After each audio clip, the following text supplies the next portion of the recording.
Good day, everyone. My name is Maria Kądzielska, and this is Poland Daily Culture. In this series of programs, I'll be talking to young Polish publicist and freshly baked author Ania Stępniak. Aniu, thank you for being with us. Thank you. Her first book, It's a Displeasure, just appeared in the bookstores. So let's find out what is her story.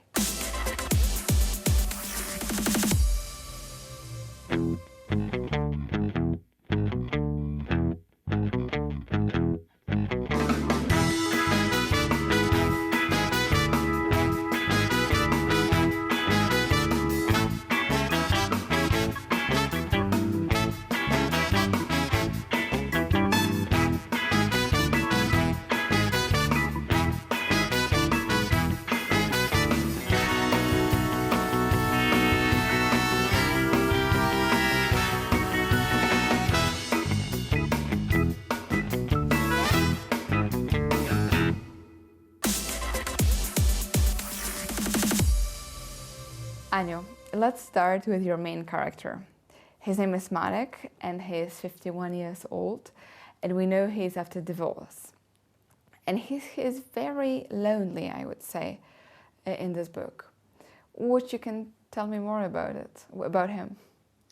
Okay, so I have to say it was my purpose to create a male character, not a female, because I think it's more of a challenge for myself. It would be just too easy to copy-paste a woman, I'm a woman, and just say, okay, this is my life. And plus, well, I hope it's convincing. It's a convincing image of a man, because I don't know too many men of this age. But I hope when you read it, you understood it.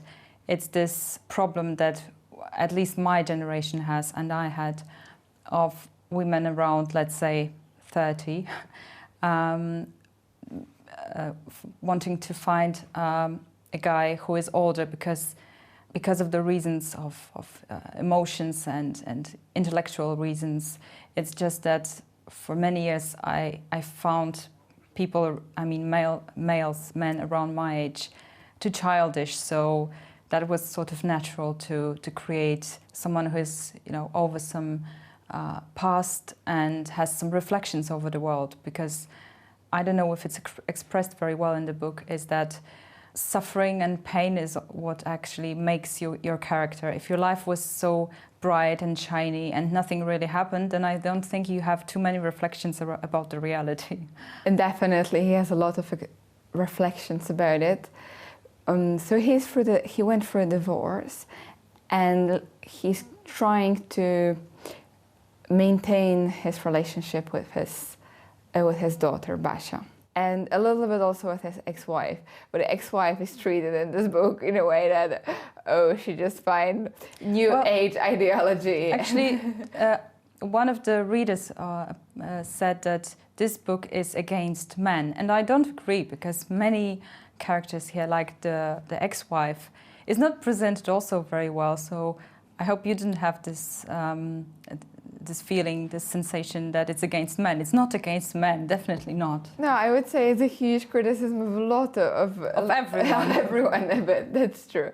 But I still have this impression that what happens to him is not the most important. The most important was what he thinks. Mm-hmm. And we have all this long passages, I would say even longer, in the book, of his inner dialogue, mm-hmm. when he tells what he thinks about the world, what he thinks about the politics. So did you kind of create your own alter ego? I wouldn't like to say it's 100% true, and definitely not all his opinions are mine. But also, to answer your previous question, yes, I would say he is sort of lonely in the world. And yes, I hope what I created, that there is some sort of balance between the narrative and the dialogues and the reality presented, and what also he thinks. I hope it's balanced more or less. One of the characters, which is very important and actually the most positive, is the city. So the book takes place in Warsaw. Mm-hmm. We also have Warsaw at the cover. And whatever bad happens in the city, even around it, you still don't blame the place itself. Warsaw is beautiful. Warsaw has a beautiful face. It's a good place. Even if people come here, make mess here and go away or stay. But let's not blame this place. Mm-hmm. So tell me more about your approach to Warsaw. I'm happy that you noticed it. Yes, this is what exactly I think. I think there's so much bad PR over Warsaw, and I think this is part of the reason is just, you know, other people, I don't know, some being jealous, let's say, of people who live in Warsaw and seeing the city as full of very selfish people just focused on their career, and city being ugly and dirty. Well, it's not dirty, that's no one can say it actually, but ugly. If you really live here and sense the spirit and also know some history, you would just know that Warsaw has its spirits and I would say soul, right? Even if it's ugly, but it's just a great place to live. I can accept that some people don't like Warsaw. It's fine. I mean, there's no obligation to like it, but if you try to observe the city a little and what's happening here, then maybe you could have some understanding why this city is this way, not another way. It can't be, it will never be like Kraków, I'm sorry. I mean, not this type of architecture and arts, definitely, but it's like, you know, comparing, I don't know, apples and bananas. You can't compare it, I mean, just two different things, right? Absolutely. But do you think that living in the city changed people? Do you think that being in a certain place, it does, definitely influence them? If you go to just another, even if you go to towns around Warsaw, like 50 or 70 kilometers, you just feel that people are more relaxed. I mean, they just walk on the streets slower and they seem to be less stressed. And in Warsaw, most of the people are stressed. I mean, try to, in rush hours, use the tube. And then what I used to do, I used to run, like, you know, take a certain entry in the tube just to be next to the stairs, to be the first on the stairs and to run.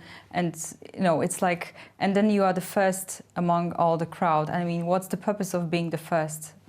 There's no reason, but people do it. We want to get quickly from one place to the other. No, it's like, I mean, more like being on time rather than being the first. It's what this city does to you, but it's fine. It's just, this is what it is. I would like to ask you, so your characters are in a different moment sometimes in Warsaw, like 5 a.m. on a tube, or in the midnight on a police station where Marek picks up his daughter. So, and you say Warsaw is all the time alive, even in all of those hours. Do you think it's really true? Well, except for maybe New Year, the 1st of January, and maybe Christmas, then it seems a little emptier. But yes, it's alive all the time, and I think it's one of the reasons it's so interesting, and so it makes people want to come here. A book of Ania Stępniak, It's a Displeasure, happens in Warsaw, and it is specially dedicated to all the Warsavians who love the city. If you are one of them, read the book. And thank you for watching Poland Daily Culture.